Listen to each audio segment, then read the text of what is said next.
Well, everybody else is okay, so I guess that gentleman will be too. All right, take care, guys. Thank you.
coming and dealing with our logistical issues in the rain.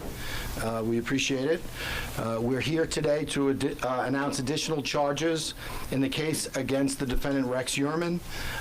Obviously, at the onset, I will say these are just allegations. The indictment has just been filed. This is a case, court proceeding, and each and every one of these allegations have got to be proven in court, and we certainly look forward to doing just that. Today, as you've just seen, the District Attorney's Office filed a superseding indictment charging the defendant with 2 additional murders. Those charges pertain to the 1993 murder of Sandra Castilla and the 2003 murder of Jessica Taylor.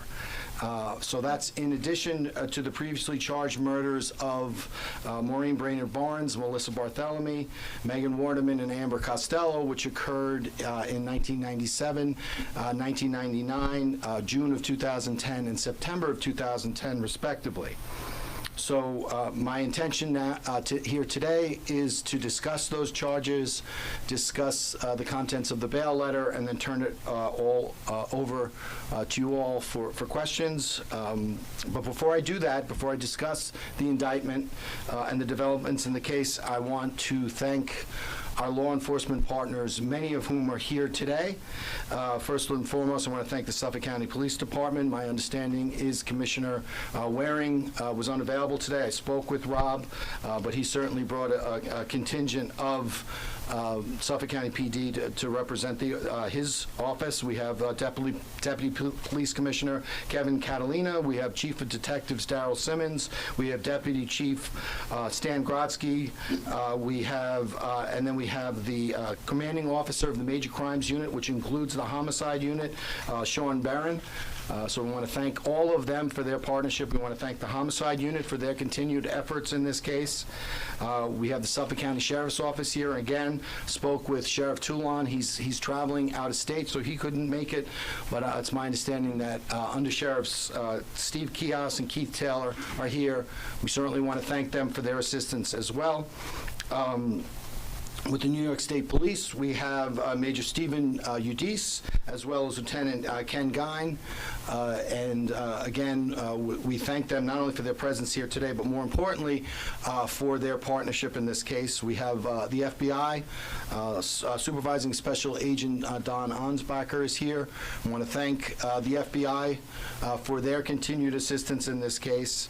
And then I don't believe they're present, but we have we want to thank the United States Secret Service for their assistance in this case.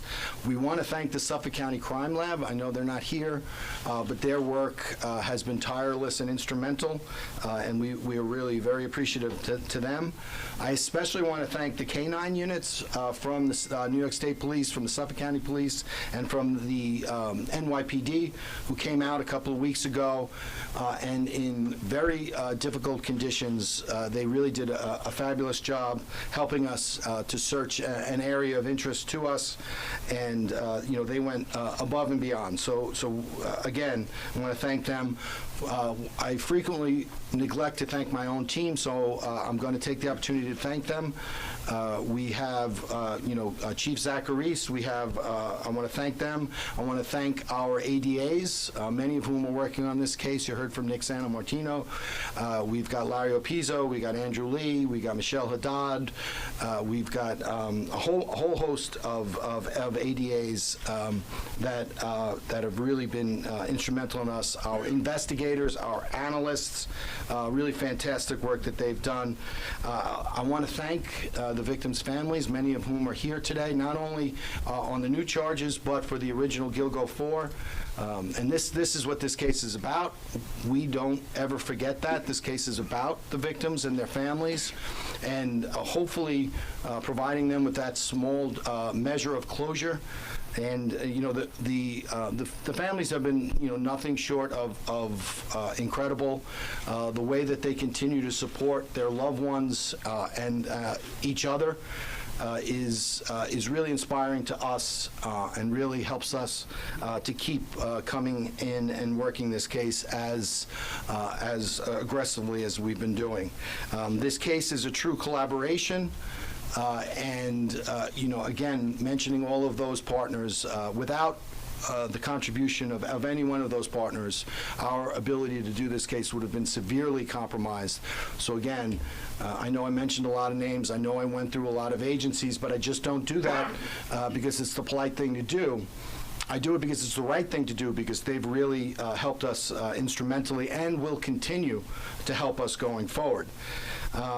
Now, I'll just, before I get into the individual murders, the two new charges, what I want to talk about is at the time of the initial arraignment of the three out of the four Gilgo 4, and then at the superseding arraignment on the charges pertaining to Maureen Brainerd Barnes, and the Gilgo 4 was completed. At that time, we said that we were going to continue to investigate this case, that the grand jury with regard to the Gilgo 4 is over.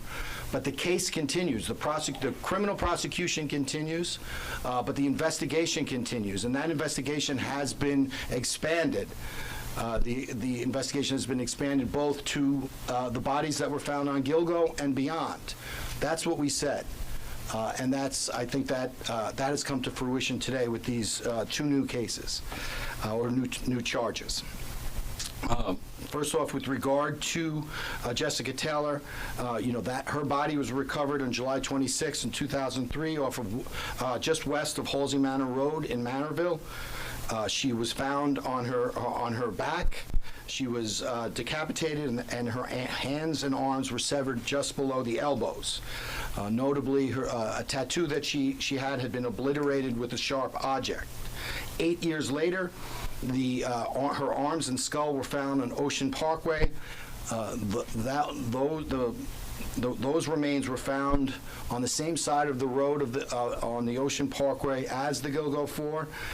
They were found less than a mile away from the remains of the Gilgo 4, and all of the 5 remains were located within 50 feet of the roadway. And I think you see that the graphic on page 5 of our bail document illustrates that. Jessica Taylor was last seen on July 19th in New York City. She was working as a sex worker. We know from from our investigation, from a number of financial records and other records, that the defendant, Rex Heuermann, was in New York City on July 19th. Jessica Taylor last spoke to her mom on July 21st, and then that was about 8:41 p.m. Then less than 2 hours later, her phone call made its last outgoing call, and we heard no more from Jessica or from her phone. The family alerted law enforcement on July 25th when she failed to return to her home for her mom's birthday. And then shortly thereafter, on July 26th, Jessica's body was recovered. At that time, the Suffolk County PD did canvass. They spoke to witnesses, and the witnesses had observed the night before, about 13 hours prior to the 911 call, they saw a dark-colored pickup truck backed up in the vicinity of off of Halsey Manor Road, where Jessica's body was eventually recovered. Computer activity by the defendant, which we were able to access through our search warrants, indicated that 2 days later, on July 28th, he accessed a Newsday article with regard to information on the case and with regard to the police looking for information on the case. That search was erased, but we were able to recover it. 1 day later, on July 29th, notably, the defendant was seeking to purchase a new Chevy Avalanche truck, notwithstanding the fact that he already had a dark-colored Chevy Avalanche truck, which was only approximately 4 months old at the time. The Chevy Avalanche truck, which we've been discussing all along, is dark-colored. His internet search related to the acquisition of the same Chevy Avalanche truck, but this time in white or bright blue, bright-colored truck, completely different from the dark-colored truck that he'd been riding in. And once again, that purchase with regard to the new trucks that was attempted to be obliterated. We spoke, and Nick Santamartino did the bail application, so I don't want to repeat all that Nick said, but with regard to the hairs found in this case, Jessica Taylor was found laying atop a surgical drape. A male hair was found between the body and the drape. That was recovered back in 2003. In 2023, we brought that hair was brought to the mitochondrial testing lab for mitochondrial DNA analysis, and was able to. The results of that was able to exclude 99.96% of the population, but not Rex Heuermann, the defendant. Then again, later in 2024, we brought to a second lab for nuclear DNA testing, and once again, the result was the defendant could not be excluded as the donor of that hair, and it's 1.837 times 10 to the 603rd power more likely that it came to, that it matched the defendant or someone matching the defendant's DNA profile than a member of the population at large. And that number, just so it's 1.837 times 10 to the 603rd power. So what you do is you take that 1.837 and you move that decimal point over 63 places and add zeros. That's the number. That number doesn't exist. It's so big. Among other things that we were able to establish with regard to the murder of Jessica Taylor was, once again, family travel. We were able to determine that at the time of the disappearance and death of Jessica Taylor, once again, the defendant's family was out of the state. They were staying at a resort known as Smuggler's Notch in Vermont. And we were able to corroborate that information through witness statements, photos, and phone and financial records. In addition, there was a hard drive that backed up to a Palm Pilot, which was the defendant's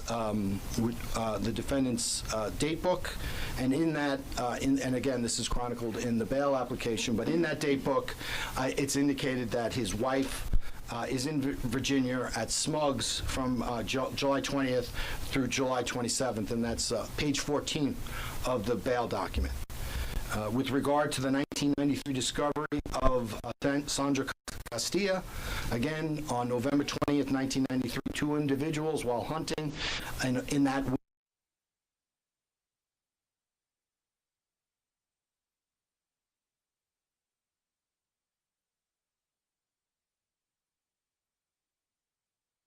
her legs were uncovered and her shirt was pressed over her head. The victim suffered numerous sharp force injuries, 25 in all, which we believe were post-mortem, and these were injuries to her face, torso, breasts, left thigh, and in her vaginal area. Once again, we had hairs recovered from Sandra Castilla. This is chronicled in the bail application. There were two hairs from Sandra Castilla's remains that are of particular significance in this case. One was a female hair that was recovered from the victim's right arm, and one was a male hair that was recovered from a tape lift of one of the shirts that the victim was wearing that was pushed above her head.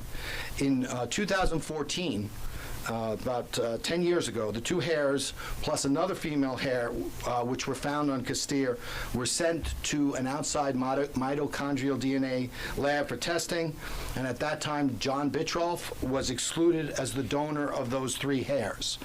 Those once the task force began investigating Gilgo and related cases, those hairs were retested in 2023 and 2024 and compared with the defendant's known sample from the buccal swab that we obtained.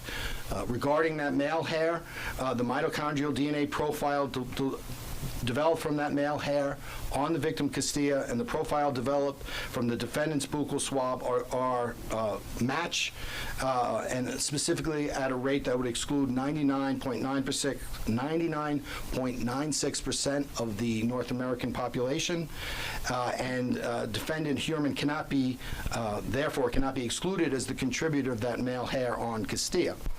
In March of 2024, that same male hair or an extract therefrom was brought to the same outside lab for nuclear DNA testing, and once again, the results came back, and which found it was 4.347 times 10 to the 332 power more likely to have come from a person genetically identical to Rex Heuermann than from an unrelated individual. So that's 4.347, and then you move that decimal point over 332 times to get the odds. Again, an astronomically large number. Regarding the female hair, prior to with regard to the female hair, one of the female hairs that was recovered on Ms. Castilla, prior to Ms. Castilla's disappearance, the defendant had been living with a female individual at his home in Massapequa Park. The female individual lived with the defendant at his current residence through the summer and into the early fall of 1993, and vacated the premises approximately 2 months or so prior to Ms. Castilla's death in 1993. Once we got those two female hairs, once we knew of those two female hairs' existence, we went out and obtained a DNA profile, a buccal swab from this female. And that DNA profile that we obtained from the female's buccal swab, we sent it to the mitochondrial testing lab, and again, it was able to exclude 99.98% of the North American population as the contributor of said hair, but it could not exclude the female who was living with Rex Heuermann. Again, we brought that same DNA and extract to the nuclear DNA testing, and the female's hair was tested and compared with the female hair that was recovered on the victim Castilla, and it was found to be 4.578 times 10 to the 1,040th power more likely have come from a person genetically identical to the female witness who was living with Rex Heuermann in 1993, shortly before Ms. Castilla's death, than from an unrelated individual. Again, that's 4.578, and you move that decimal point over 1,040 places, and that's the number. There was an additional female hair that was recovered in 2014. That was recovered, that was compared to both the female living with Mr. Heuermann and the defendant, and we could not get a match on that, and that remains unidentified, that female hair. So we have those DNA results, and again, we were able to establish, similar to all the other cases, that at around the time of Ms. Castilla's disappearance and murder, Rex Heuermann was living alone at the house in Massapequa Park and had unfettered access to the house, and no one else was living with him at the time. So now I want to discuss some of the newly discovered digital evidence in the case.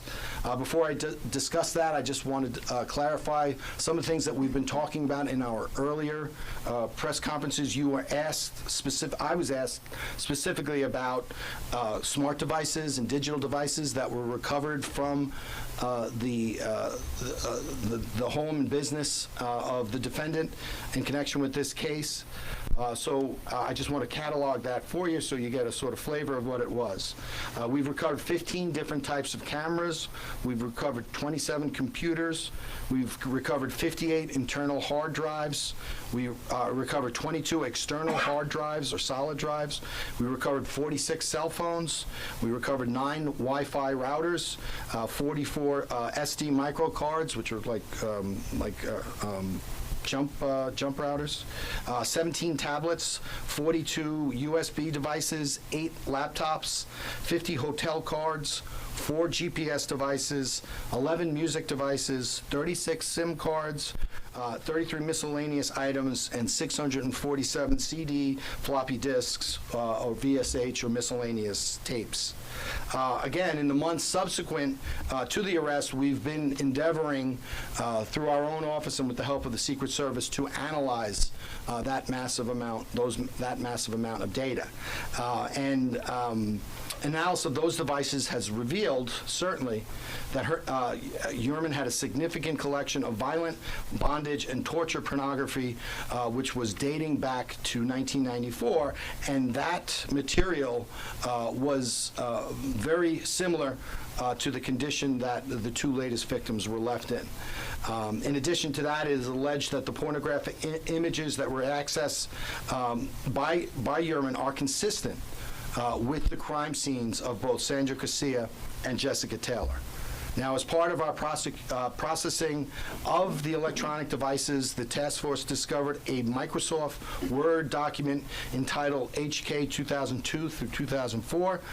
That was discovered on a laptop in unallocated space, meaning there was an attempt to erase that document, but as most forensic experts know, that even when a document is erased on a device, it is the user could no longer access that document, but forensic experts using particular software can retrieve it, and this document was retrieved in this case. It was a locally created draft, which means the document itself was created on the laptop. It wasn't downloaded from the internet.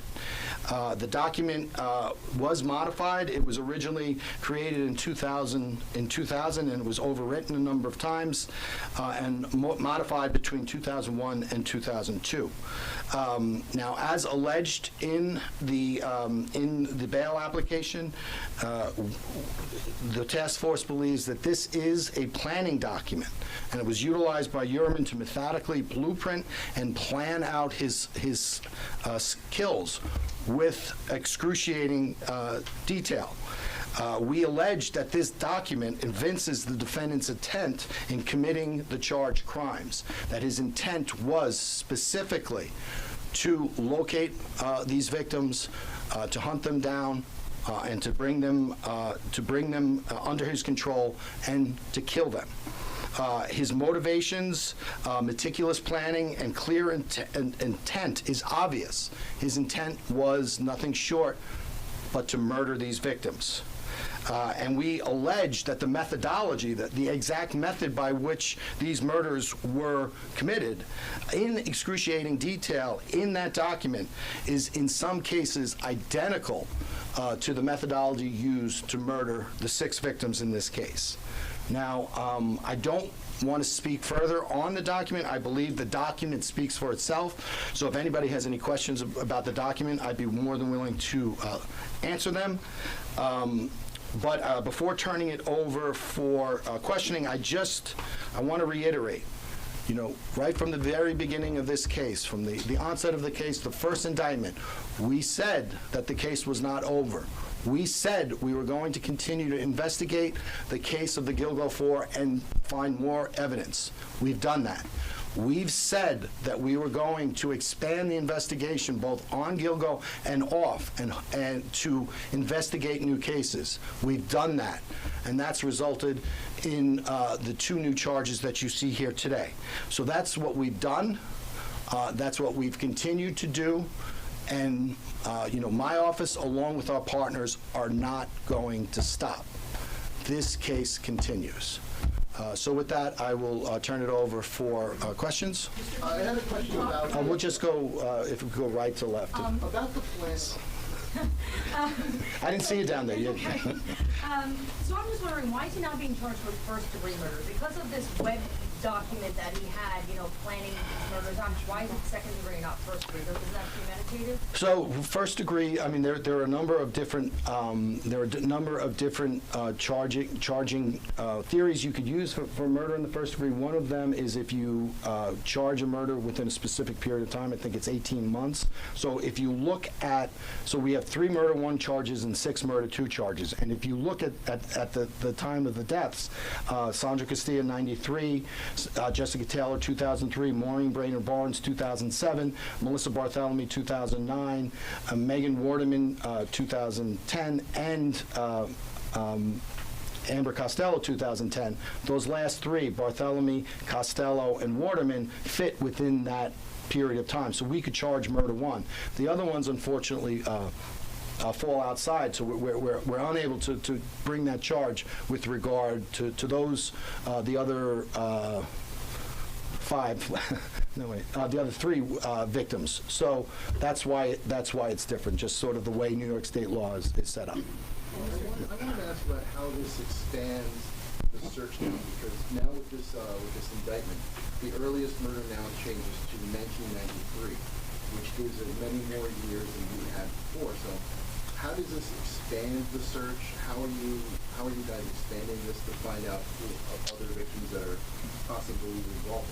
Well, I think first and foremost, it expands the information for the public and the media. It doesn't change anything for us. We were, I think in March of this year, we learned of this document. We had been investigating other things. So again, my confidence in saying that we were going to move off of the Gilgo 4 to the new bodies and off of Gilgo itself was based upon my knowledge of the investigation. So that's something that we've been doing for a while now. It's just sort of become publicly known. How do you know something? We have no information with regard to that. So just piggybacking off of that, so the alleged murders happening between 93 and 2010, just how alarming is this sweeping timeline you're looking at? Well, I think this whole case in general is alarming, and I think it underscores that which we already knew, that we have an individual who we are alleging, and again, these are allegations, meticulously planned and executed 6 separate murders. So that in and of itself speaks for itself. And there are other victims named in the court documents. Are more charges on the way? So we're going to continue. Again, we're going to continue to investigate, and we'll talk about whatever other investigation we're undergoing when and if we bring those charges. Mr. Chairman, in your document you mentioned the words torture, bondage, violence. There's also Stockholm syndrome. Is there any evidence to reveal that perhaps Rex Heuermann took these women or any of them captive in his home, attempted to brainwash them, put them under his... Well, that's what that document contains, and again, that speaks for itself. We'll make arguments with regard to that, and at the trial, the specific reference to Stockholm syndrome that pertains to a book, Mindhunter, by a former FBI profiler, John. His name. What? John Douglas, his name escaped me for a moment. And so we know there are specific page references to that book and stuff such as sexual substitution, torture, and also Stockholm syndrome. And our argument, it's our allegation that the defendant was referencing that Mindhunter book not to gain insight into his own behavior or to modify or change it, but rather to use it as a means of improving his methodology and avoid capture by the authorities. Was that book from, sir, what about Valerie Mack? I think she was found out at Vanderbilt instead of her wedding. So you have, and if you go back to that document, they talk about DS or dump sites and Mill Road, Halsey Manor Road and Mill Road. It intersects with each other. So, and if you look at the method of the crime scene, very similar to Jessica Taylor. That's what we can say now. We'll continue to work the case, and if we're able to develop more information and get to the point where we can charge it, we'll talk about it. You had the real question. I heard. I was wondering, you mentioned that book. Did Heuermann have that book in his? So he references specific page numbers in the doc, or specific page numbers are represented in the document, which match up to a particular edition of the Mindhunter book. The Mindhunter book was not found in Heuermann's house, but there was another serial killer book written by John Douglas found in his house, and I think that's in the bail document. I just think, obviously, we probably knew this already, but uncovering a lot of new details that we didn't know as far as dismemberment, that he was younger when he allegedly killed, that course, this document that's posted. Just talk to me, looking at the bigger picture profile of a serial killer, what was investigators, your thoughts when you were uncovering these new sort of details that We had no thoughts. We look at the evidence, and we follow the evidence. We know that criminals in general, people in general, their modus operandi change through the course of their life. Obviously there was no dismemberment with regard to the original Gilgo 4, but there is with regard to, unfortunately, Ms. Taylor. So, it's just, and again, everyone says, are you expanding the investigation? And, we're doing it under the auspices of the Gilgo Task Force, but each new case that we look at, each new crime scene we look at it independent of everything, and then we make a determination, where does that evidence leads us? Does it lead us to one particular suspect or another particular suspect? But we don't, get a list and say, okay, we're gonna automatically assume that certain people committed certain crimes. That's not the way to do it. That's not the way we do it. We look at and again, in the bail document, you talk about, if you want to know, and this is from John Douglas's book that the document quotes, if you want to know who the painter is, look at the painting. And that is something that Douglas used to tell his investigators, and that pertains specifically to, if you want to know who committed the crime, look at the crime scene and the condition of the victim. And again, if you do that in this case, we would allege that the crime scene and the victims match very much with a lot of, first off, the document that we found, and also a lot of the defendant's internet activities and the bondage and torture type of pornography that he was interested and obsessively searching. Do you believe at this point that the murders were committed in his house? And could you also talk about the note he put in that document that was referenced in court? I'm familiar with the note. I'm sorry. There was, I thought the ADA talked about something about, he said, if you do certain things equals more playtime. Oh, okay. So yeah. So that is referenced. What is the specific quote was? More rest, more playtime. And so basically, what he's talking about is, well, what the allegation and what we would allege is the more rested the participants are, the more you can get done. And he also talks about the document also talks about crime scene, and if you're sleepy and spending too much time in a crime scene, or your lack of sleep, your chances of making mistakes increase. So again, there's a lot of evincing of intent in that document. And what about where these murders took place? So there's, under some of the considerations was in the document, it writes about tape not good, use push pins. And then once we received that document, we went back into the house and looking at the paneling in the downstairs basement area, we were able to look at it through infrared light. We would establish a cordon-off area where adhesive had been placed. So we're going to make certain arguments with regard to that at the time of trial. We also found an area where there were push pins into the drop ceiling. Does he make any specific references to victims in the There's a T1, a T1 and T2. We would argue that stands for Target 1 and Target 2. Target 1, it says Megan with a question mark, and Target 2, it says black, and then in parentheses unknown, I believe. You could look at the bail document. That pertains to specific victims. If you look at the timing of it, it wouldn't seem to pertain to Megan Waterman because it's too early in time. There's also a reference to phone numbers of potential victims.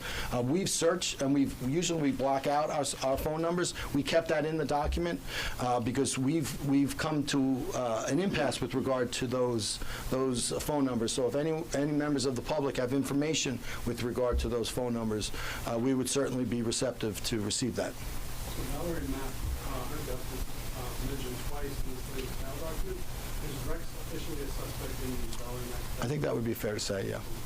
And is it Mill Road where her remains were found? Yes. Yeah, Valerie Mack was, if you go down, you have Halsey Manor Road, and then Mill Road is like further, like, as you said, away from the expressway, I believe, or the exit to the expressway, but in that same area, and Valerie Mack was a little bit further into the woods. Ray, have you found any evidence at all about what he might have been up to in the last decade or so, or did he just stop in 2010? How many other missing persons cases or unsolved crimes do you now have to look at, given where you are? So the quick answer to that, yes, we have. We're still developing that, and obviously, none of that is actionable. And with regard to the missing cases, we're looking at all of them, and but we're looking at them.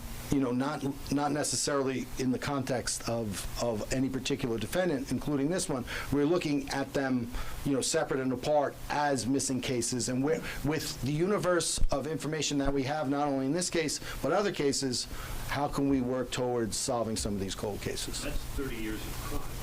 Yes. Did the new search of North Sea uncover any evidence that has helped the case? So I would say that, it was, as I've said all along, it's a necessary investigative step. It's a huge area, and we felt that we needed to do that at some point in time. We wanted to do it before the summer, and the brush got real thick. So, we didn't know logistically how we were going to do it. We knew it was going to be difficult, but you don't not do something because it's difficult.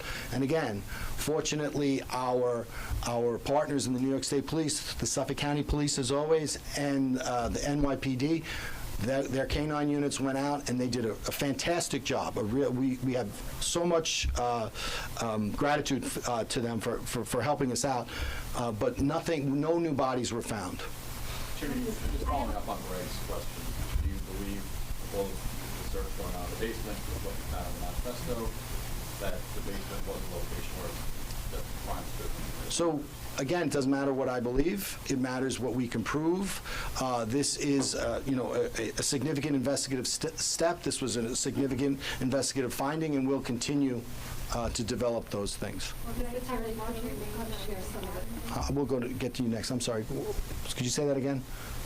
Whoever said what they said, could you say? Oh, sorry. I was just wondering, in the basement, I Yeah. think it was in the search, were there any specific findings that could relate to actual blood, human remains of any kind? Well, as we've said all along, if you look at the DNA evidence and the trace evidence that we've done, it doesn't happen overnight. So there's additional testing that we're undergoing. We just have to see the results of that.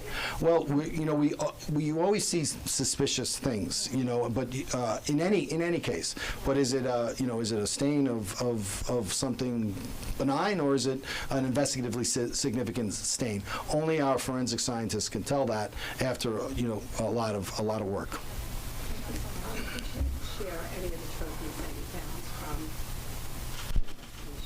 Well, we've in our bail letter, and we're pretty much constrained by our bail letter to what we can publicly disclose. We found other information, which will be disclosed at the time of trial. So we're not gonna get into it, and that's not to say they exist. We're just not gonna get into it. We can't. Ethically, I'm really enjoying from talking about it.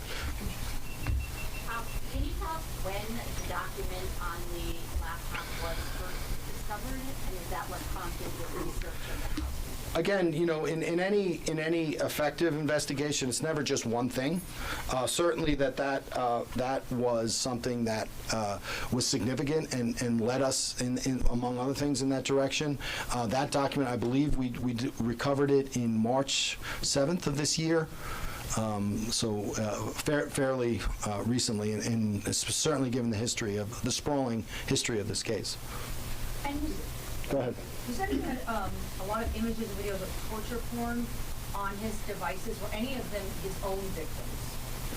We saw no evidence of that. Could you speak about his profile, like was one set of murders different from another set, and does that indicate that he was sort of changing his tactics over the years, or is this all consistent when you look at all the evidence so far? Well, I think if you look at a macro view and a micro view, you know, these are, you know, young women tragically lost their lives and were murdered as a result of a person who meticulously planned their murders. You know, if you look at the earlier murders as opposed to the later murders, it does appear that there was some changes. You know, exactly what happened with regard to the Gilgo 4, we're foreclosed about knowing a lot of that stuff because they were skeletonized. Jessica and Sandra were more recently found, so we were able to glean more information from the crime scene. So, you know, I guess it just depends what your perspective is on with regard to all that. Was the March 7th discovery of the Word document that caused the second search in the house? Well, as I think I previously, it was a impetus, but you know, in any good investigation, you know, there's usually a number of different things that cause that. I would say it was a significant one, and it was also an impetus to go back out into those areas and search with the dogs. And Manorville and North Sea and every place else we went. With these new allegations of happened probably in 93, could open the possibility of other murders like Karen Brigata or other people having killed? So as we said, Karen Vergata, her remains were found partially in Jones Beach and partially in, I think by Atlantic Beach, across from Blue Point on Fire Island. So, you know, all those cases, every person who was tragically murdered in Suffolk County, they're in play. Ray, can you say a quick word about how you bring this to trial? Are you going to, is there like a cutoff point where you're just going to try the 6, or you're just going to keep going and eventually put them on trial? So we're not going to stop. We can't stop. We owe that to the victims. That's the least we can do. So you know, we understand we have a court case. We understand we'll go forward with that. But we're not going to stop. So however that works, however we need to do that, we're going to do it. We have a great team. We have a great team of investigators. We have a great team of prosecutors. And you do what you have to do in this business. We will get it done. It's, you know, it's daunting. There's a lot, but we'll get it done. Are you still going through those dozens of digital devices? Oh, yeah. Yeah, there's just reading off just gives, and a lot of them are encrypted, so that, you know, when you have an encrypted device, that attempt to get in is ongoing. You know, you're trying to crack the code, so to speak. So that's an ongoing effort. You know, I'm not going to discuss. I'm not going to discuss that again because my speculation, my thoughts don't matter. What I can prove in court, speak through an indictment, I will talk about these 6 because, you know, these are allegations at this point. We look forward to proving those allegations, but they are mere allegations at this point. Has there been any attempts recently to talk to Rex or his lawyers and say, hey, look, can you just tell us who you killed? So I am, you know, he's represented by competent counsel. I cannot ethically reach out to the defendant, so I wouldn't, and even if I was inclined, I cannot. So we'll speak through his attorney, and, you know, there's in any case, you know, there's always a dialogue between the defense and the prosecution, or at least there should be, and, you know, a myriad of topics are discussed on a daily basis, which should remain private between the parties. Has any of the evidence that you found so far indicated that you might have another suspect to question, whether someone who lived with him or a family member or something, could be someone on your radar? So if you look at the evidence in this case, and you know, it points that the defendant acted alone, and then if you look at that planning document, that makes it even more apparent that this is the 6 charged cases were meticulously planned, and they were done at a time when the defendant knew he would have both access to the victims and other people would not be around. Thank you. Okay. I believe the victims are going to speak, so we're going to give some of the victims, whoever likes to speak, the opportunity to do that. Thank you very much. Ms. Ulrich, can you speak one minute? Get these guys out of here.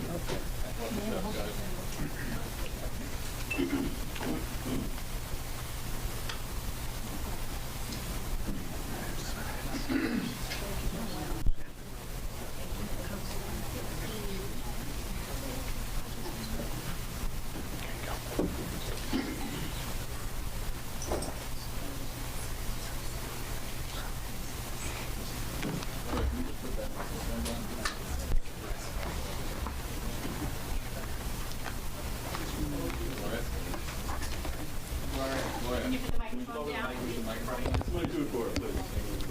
Thank you.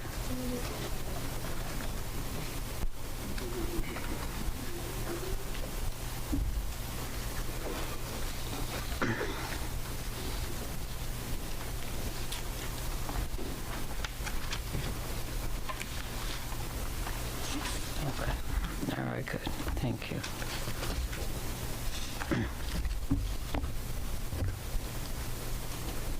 Good morning.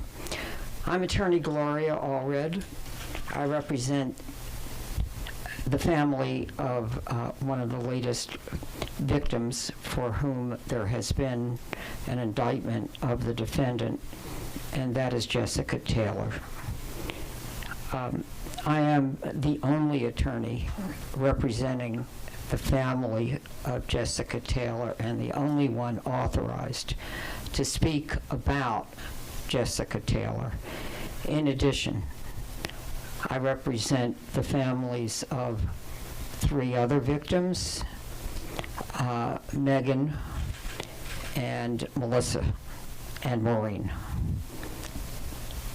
Some of the family members of those other victims are also present today, so I'd ask you just to raise your hand if you are a family member of Megan, a family or friend of Melissa, and a family member or friend of Maureen.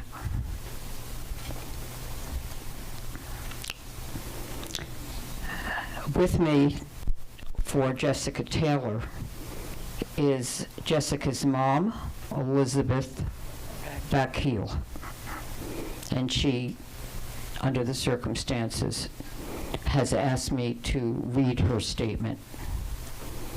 Following this statement, Jasmine Robinson, who is the cousin of Jessica, will read her statement. I also have and will show you 2 photos of Jessica. This is a statement of Jessica's mom, Elizabeth Backheel. Jessica was my daughter. She was loving and compassionate and so funny. She loved to make people laugh. She could always make people laugh. She tried very hard in school. Jessica had 2 brothers, and they would always play together. She and her brothers were very close. Jessica loved riding her bike. She loved playing board games, Monopoly, Chutes and Ladders, Candyland. She loved playing cards, especially spades and rummy. She loved cartoons. She loved to sing. She would sing along with the radio and was in the choir at church. She loved to cuddle with me and her brothers when she was younger. They would pile on the couch and watch TV together. I miss how she called me Mommy and Mama. It's a tragedy she never had children. Jessica would have made a great mother. She loved kids and loved working with them. She worked in the inner city with the kids in summer camp as an aide. She loves supporting kids and helping to take care of them. My family and I would like to thank the law enforcement and the district attorney's office for all of their hard and diligent work on my daughter Jessica's case. Jessica, my darling daughter, you will never be forgotten. You will always be missed. You will forever be in our hearts. And this is a photo of Jessica when she was how old? 5 or 6. 5 or 6 years old.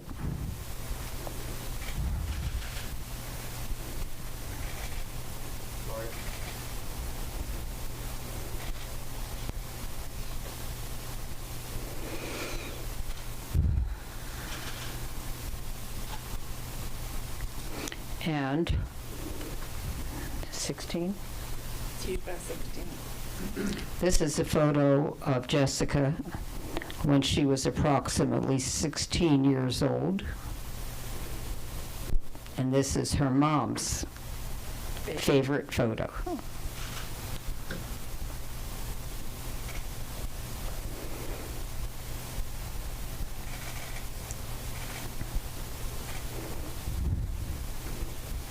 I will have a copy of Elizabeth's statement available after the press conference for you. And in addition, I'll have the photos up here. And now I would like to introduce Jasmine Robinson, Jessica's cousin. And also, if you would be kind enough to raise your hand, also present is another cousin of Jessica who will not make a statement, and that is Violet Swagger. Violet, would you be kind enough just to raise your hand, please? Thank you. Best friend. Couldn't hear you. Can you just spell her mother's name for us? Oh, her mother's name is on here, but I'm happy to spell it. Elizabeth Beckiel, capital B-A-C-Z-K-I-E-L.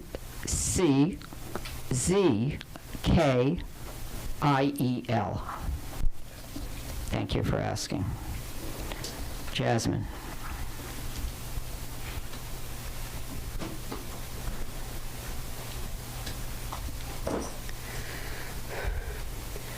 Jessica was a beautiful person. Simple memories, such as sitting down to dinner together, drawing pictures, dancing, jump rope, and sleepovers with her and my sister, are memories that I cherish. I was lucky to share my childhood with her, and I wish every day that we got the chance to create more memories. When I think of her, I see her smile first, big and bright, lighting up her face, beaming through her beautiful eyes. Jess was somebody that I looked up to. She was a force, one of the strongest women that I know, with a heart of gold. She was, and still is, loved immeasurably. When her life was stolen, a light went out. She is forever missed. This year has been 21 years since she was taken from us, longer than the chance that she got to be alive. I can't express what this day means after waiting and hoping for answers. I'm incredibly grateful to the entire task force for the dedication and integrity that they have provided and put into this investigation. I have full faith that they will continue to provide answers for other victims and their families. Thank you. Whoops, sorry. All right. They will not be taking questions, but if you have a few for me, feel free to ask. Can you spell Jasmine's name, please? Pardon, I couldn't hear. Can you just Jasmine spell her name, please?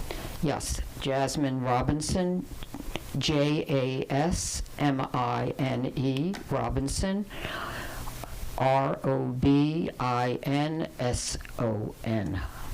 Ms. Allred, just their reaction, if you can, to finding out about, this new indictment.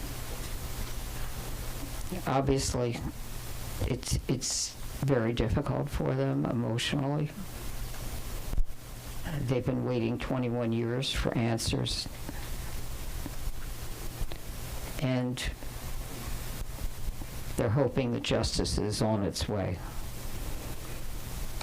What was it like to sit in the same courtroom as Rex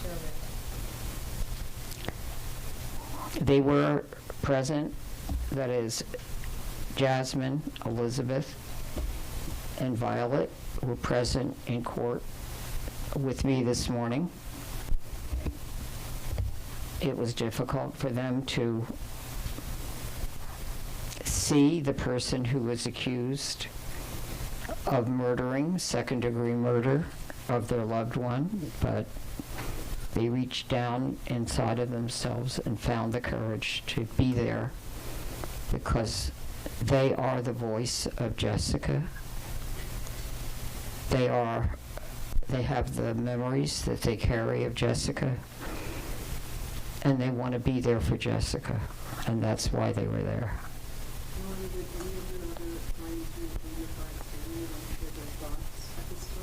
Does anyone have any further thoughts?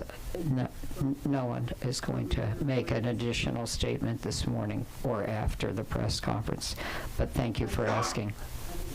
I'm sorry, I couldn't hear you. Okay. Your other clients from who you met the last time, the Brainerd Barnes members? Yeah, they have no additional statement at this time because they want the focus to be on Jessica today, which is understandable. But they are here in support of Jessica as well as their family member for whom there has also been an indictment. Could you tell Violet that Swagger's name for us, please? Could you please repeat your question a little more loudly? Violet Swagger's name, please. Violet Swagger. Yeah, Violet Swagger. V-I-O-L-E-T. Swagger. S-W-A-G-E-R.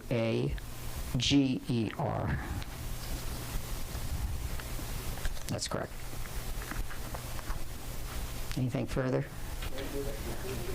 Okay, then in that case, as I say, I will have a copy of Jasmine's statement, a copy of Elizabeth's statement. My contact information is at the top of the statement. What? Okay.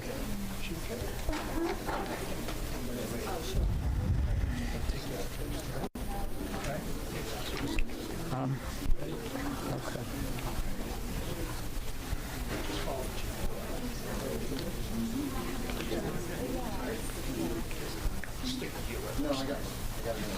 I'm going to leave these right here, but I don't want to leave the photos, so.